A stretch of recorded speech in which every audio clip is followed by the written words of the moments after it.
મને ભાજપ અને એનડીએમાં સામેલ કરવાના પ્રયાસ કરવામાં આવ્યા. હરિયાણામાં કેજરીવાલનો દાવો. હરિયાણા વિધાનસભા ચૂંટણીને લઈને તમામ રાજકીય પાર્ટીના નેતા પોતાની સંપૂર્ણ તાકાત સાથે ચૂંટણી અભિયાનમાં જોડાઈ ગયા છે. હરિયાણાની આવનારી ચૂંટણીને લઈને આમ આદમી પાર્ટીના રાષ્ટ્રીય સંયોજક અરવિંદ કેજરીવાલે પણ સોમવારે સિરસા જિલ્લાના ડબવાલીમાં રોડ શો કર્યો હતો. આ દરમિયાન કેજરીવાલે ભાજપની કેન્દ્ર સરકાર પર પ્રહાર કરતા કહ્યું કે તે જેલમાં મને તોડીને રાજકીય જનતાંત્રિક ગઠબંધનમાં સામેલ કરવા ઈચ્છતા હતા.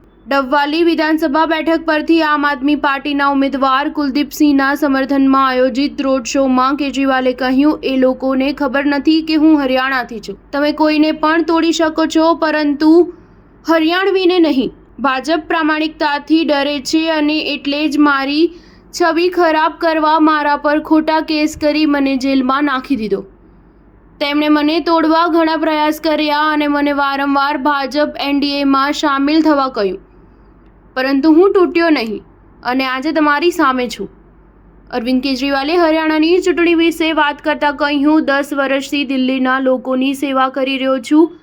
દેશભરમાં ફક્ત 2 જ રાજ્ય છે જ્યાં વીજળી મફત અને 24 કલાક મળે છે. અને મોંઘી વીજળી ક્યાં મળે છે? હરિયાણા અને ગુજરાતમાં, જ્યાં તેમની સરકાર છે. હવે લોકો મને પૂછે છે કે શું તમારી સરકાર બનશે? તો હું કહું છું કે અમારી વિના નહીં બને. જે પણ સરકાર બનશે આમ આદમી પાર્ટીના સમર્થનથી બનશે. જણાવી દઈએ કે નવી સરકાર માટે હરિયાણામાં 90 વિધાનસભા બેઠકો માટે ચૂંટણી થશે. રાજ્યની તમામ બેઠકો માટે એક જ તબક્કામાં 5 ઓક્ટોબરે મતદાન થશે અને 8 ઓક્ટોબરે મતગણતરી થશે. સ્ટાર ન્યૂઝ 7 હંમેશા સચ્ચાઈની સાથે.